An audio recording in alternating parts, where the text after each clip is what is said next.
What's up guys, Siggy here from ProNDC. Welcome to another ESO build video. So as promised, today I have my Magicka Warden VMA build for you. This is also a relatively common setup. You have some options, of course. I only played with this setup here, so I do not know how other setups compare to this one. But you also have some options for your skills if you want to play a little more safely. And yeah, I would say let's get right into it. So, same as with my Stamina Warden, you can see my health is relatively low, but keep in mind we have a passive in Green Balance, Maturation. When healing you or an ally, grant them minor toughness, which increases max health by 10% for 10 seconds. Which basically means... let me actually get this guy here. So you can see my max health is sitting at 16.7k. Which is more than enough. And you can see my max Magicka is at 45.8k. When I cast my Netch and bar swap 2 times, it's at 49.9k. So almost 50k Magicka. 2.4k spell damage, unbuffed, 45.7% spell crit chance, and 1.2k mag recovery. We are a high elf. There's no other race that I really recommend. Or the high elf you can of course play as a Breton, as a dark elf, and whatever. But I think best for Mag Warden is the high elf for the extra recovery, the 10% more Magicka, and yeah, that's pretty much it. So we use the Love and Wonderstone for extra penetration and the Clockwork Citrus Fillet. If you do not have the money, you can still go with Witch Mother's Potent Brew. You have a little bit less HP. I think you sit like 15.1 unbuffed. So like 16.6 buffed with the maturation passive. And yeah, that's pretty much it for the stats. Oh, it's 2k spell damage, not 2.4k. That was with the Berserker Glyph, I'm sorry. For the gear. Before people freak out again because of the perfected Inferno Staff, I will give alternatives. Just wait a little bit. I'm just gonna show you the setup that I'm running here. And yeah, so I run Slimecraw. You have, of course, a skill, Bird of Prey, that gives you minor Berserk. However, I do not want to keep recasting that because it's gonna cause some sustain issues, and like I have to basically interrupt me constantly doing DPS, constantly doing damage by keeping that buff up all the time. That's a little bit annoying, and then ultimately you will lose time, you will lose damage overrunning Slimecraw. So Slimecraw adds spell and weapon crit, which is good, and then we gain minor Berserk at all times, increasing my damage done by 8%. That's really cool. That's the set you want to use. If you do not have that, what you can run is Alambris. Gives you Magicka, and when you deal flame or shock damage, you have a 10% chance to summon a meteor of either damage type, which is of course really nice. So this is pretty much the monster set that we use. Go with Alambris if you do not have that, and what you can also use, of course, if you want more health, is Vulcan Scoria or Narainath also works. It's up to you. Then we combine that with the Necropotence set. All Divines, of course, all Magicka Enchanted adds a ton of Magicka, and when you have a pet active, we gain 3.1k more Magicka. And the pet, in the case of the Warden, is our Netch. So the Netch Bull counts as a pet, and we gain more stats. That's pretty cool. We combine that with Willpower, all spell damage enchanted, all arcane, and then we have a perfected Solemn Inferno Staff infused on the front bar with a flame damage glyph. You could use a shock damage glyph. I think a shock damage glyph is a bit more effective in VMA for the Warden, but I currently only have like 3 right now, and I want to. I think I have a 4th one, and I actually need to retrade it to run a shock damage glyph. So flame is fine. Shock might give a little bit better uptime on concussion, but yeah, it's up to you. I'm still doing fine with that. And then we have an infused Maelstrom lightning staff on the back bar with a Berserker glyph. So if you do not have the perfected Inferno staff or the VMA staff, what you could run is either go with Moon Dancer, Infallible Ether, or Master Architect 4 pieces with 2 staves, if you have them. Some people are lucky to enough to get these. If you have a VMA staff, of course, always keep them and just run 4 Moon Dancer on the front, or 4 Infallible Ether, or 4 Master Architect on the front. If you do not have any of these raid sets, you do not have access, what you can do is run Settlers staves. Still works with Settlers staves. I played with that for a very long time. When I came back to PC, it works, trust me. Or what you can also do is go with Vicious Death, for example. Just buy 2 staves and Inferno from the front, Lightning for the back.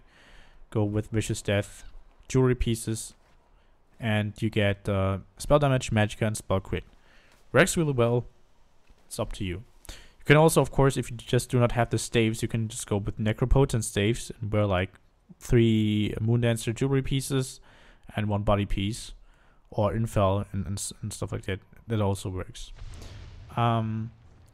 If you do not want to buy or farm Necropotents, you can also, of course, go with Julianos. Julianos is one of the craftable options. I haven't tested Mechanical Acuity. I think it will provide a lot of burst when it procs, but the cooldown is relatively long, so I'm not sure if it actually is good in VMA, but I'd rather recommend to have, like, if you want to play it safe, just go with Julianos if you do not have Necropotents. Yeah, those are pretty much the alternatives that you have for gear. So let's have a look at stats.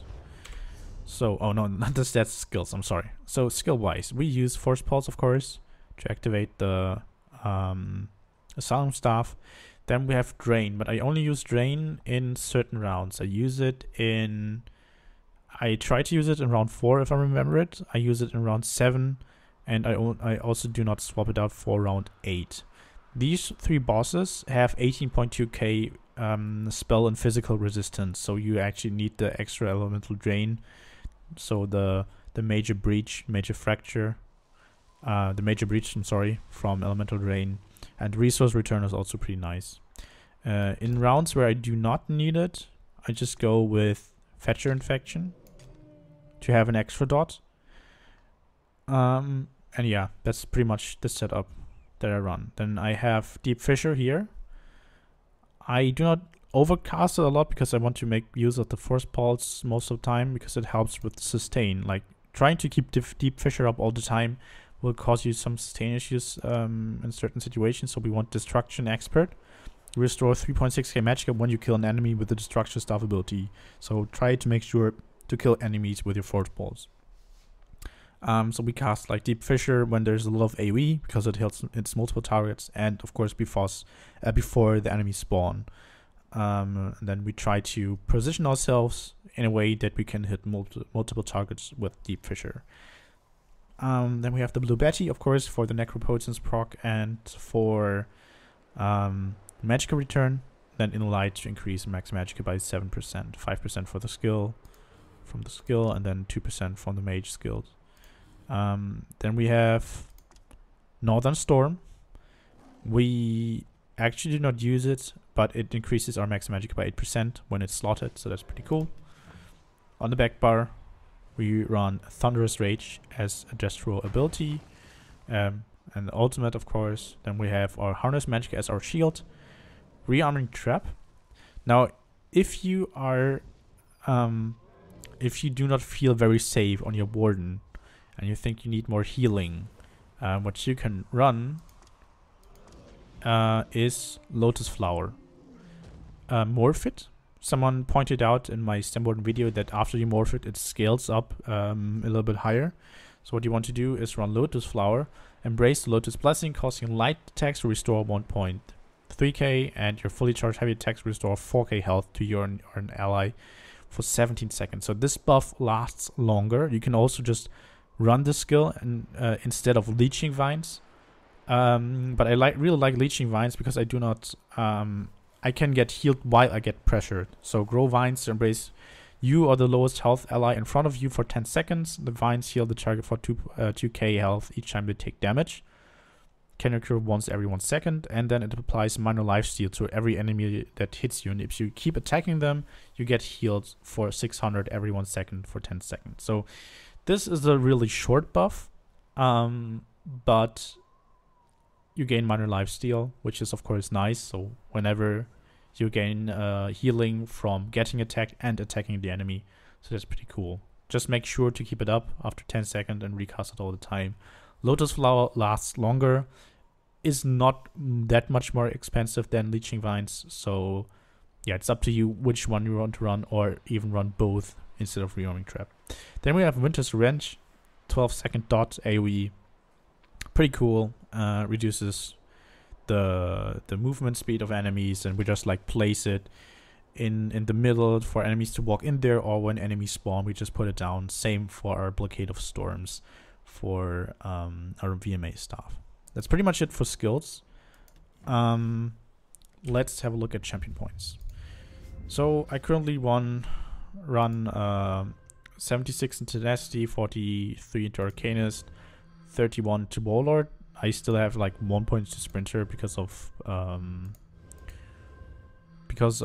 jump points. Actually, what I would do is take out 3 here to get the jump point there and put them here, so you have jump points everywhere, and then 48 to Tumbling because I dodge roll quite a bit in VMA. For the red CP, 61 Ironclad, 12 in Spell Shield, 49 Hardy, 49 L Defender, 44 Thick Skinned, 15 to Quick Recovery, like usual. Then you have 14 to Elfborn, 37 to Elemental Expert, 13 to Spell Erosion. I have a little bit more here because my my shoulder from my Slimecraw is not divine, so I do not get the full buff from the Lovermunder Stone. You actually only need like 24. That's a little bit more penetration, like 24 is fine, and then you can put them all into Elemental Expert, and you'll be sitting at 10% here instead of 9%. So you gain 1% more here on all your Magicka abilities and run with Spell Erosion if you have full Divines. Because I do not, I just went down to 37. Yeah. Then I have 48 into Mastered Arms and 75 into Thaumaturge for the Exploiter passive. Now here's the thing. Next patch, they will change Off Balance. And from what I've read in the patch notes, I might have understood it. Like there might have been some misunderstanding, and they're gonna change Off Balance for every enemy to make it a more consistent debuff and experience. So maybe next patch you do not need the Thaumaturge 75 points into Thaumaturge for the Exploiter passive. So you just like take points out here and put some more points into Mastered Arms and more into Elemental Expert. And then of course what you also do is switch out the Lightning Staff and switch in an Infernal Staff. And then you can run the exact same setup still in Dragon Bones and you should be fine. And yeah, that's actually pretty much it. Like we'll see how things will go on PTS and how they will come to the live server. They might still change some stuff about Off Balance, but those are the things that you have to pay attention to for the Dragon Bones update. So like this build will still be viable, of course, in Dragon Bones, and yeah, I'm doing pretty okay. I screwed up a little bit, like when I tried to do a score run, my flawless score run. I thought an enemy was dead, and one of the crematorial guards, because my last ability didn't crit and it survived with like 2k. I turned around to attack another enemy, and I got the dot from the crematorial guard and died because of that. But I'm doing pretty okay with it, like 578k. That's okay, I guess. Without the death, it would have been like 580, 581. But yeah, so that's pretty much it, guys. Thanks for listening. Thanks for watching. If you liked the video, make sure to hit the like button. And if you do not want to miss any more ESO content, just hit the sub button. For regular dungeons and maybe even trials, I will try to come up with a build for the Dragon Bones DLC for next patch.